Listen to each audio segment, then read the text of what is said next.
नमस्कार. आज एका वेगळ्या जगामध्ये मी तुम्हाला घेऊन जाणार आहे.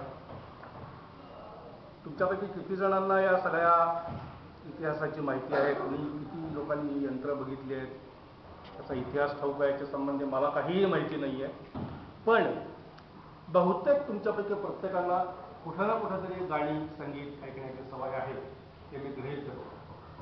म्हणजे कुठल्या प्रकारची गाणी आपण ऐकतो ती हा मुद्दा वेगळा आहे, पण संगीत आपल्या आयुष्यामध्ये दैनंदिन स्वरूपामध्ये रोज नित्याने येत असतं आणि त्याचा आपल्याला कुठं ना कुठंतरी तुम्हाला जाणीवपूर्वक किंवा न कळत त्याचा तुम्हाला कुठंतरी उपयोग होतो. तर सुरुवातीला आपण या कार्यक्रमाची जी सुरुवात करणार आहोत ती एका गाण्यानेच करणार आहोत.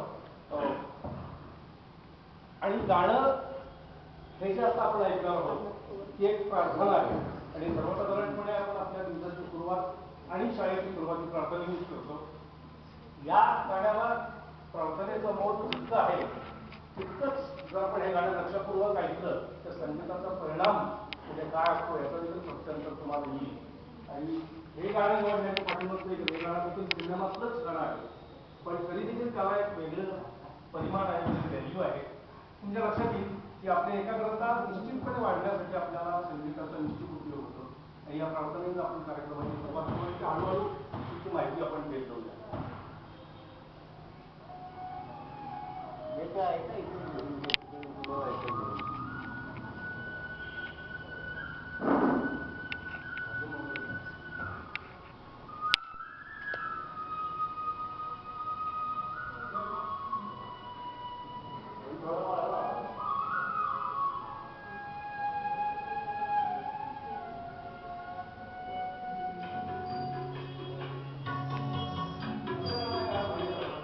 कितनी शक्ति हमें देना दाता, मन का विश्वास कमजोर होना.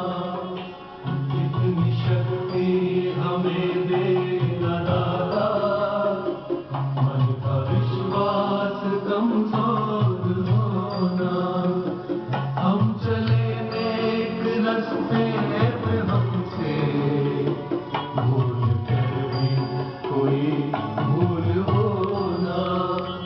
इतनी शक्ति हमें देना दाता, मन का विश्वास कमजोर होना.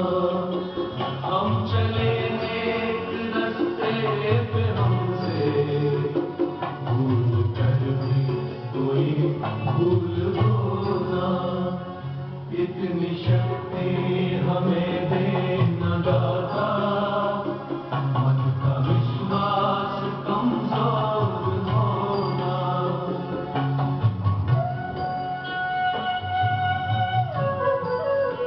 इंडियन रेकॉर्ड कलेक्टर्स यांच्या वतीनं हा कार्यक्रम आयोजित केला आहे.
मागे देतो आहे.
इतक्या वेळा आपण निरनिराळ्या प्रकारची गाणी ऐकतो, पण मला असं वाटतं की गाणी ऐकण्यासाठी म्हणून आपण आवर्जूनपणे काही 15 मिनिटं अर्धा तास असा काढत नाही.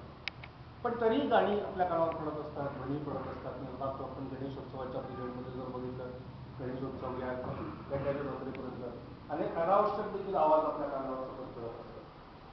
पण तुम्ही जर थोडासा विचार करून बघितलं तर त्यातले काही आवाज आपल्याला अनावश्यक वाटतात आणि काही आवाज आवश्यक वाटतात. काही नुसतं गोंगाट वाटतो आणि काही गोष्टींना नाद असतो, सूर असतं, ताल असतात. हा जो फरक आहे, या फरकाला आपण गोंगाट आणि ते ध्वनी, सिस्टमॅटिक ध्वनी, म्हणजे जेव्हा आपण शिस्तबद्ध एखाद्या माणसाने निर्माण केलेलं म्हणजे काय असतं, तर ते गाणं असतं. त्याला आपण संगीत म्हणतो. अनेक प्रकारे आपण त्याच्याकडे याच्यामध्ये काही तपशिलात जाणार नाही. फक्त हा फरक आपल्या लक्षात आला पाहिजे. कानावर ध्वनी हा सतत पडत असतो, पण पडणारा प्रत्येक ध्वनी ते गाणं असतं. त्याला तार असत नाही, तर ते इतर गोष्टींपेक्षा वेगळं होतं. तुमच्या सर्वांच्या घरामध्ये सीडी प्लेअर असेल. सीडी हा शब्द तुम्ही सर्वांनी ऐकला आहे. काय असतं सीडी म्हणजे?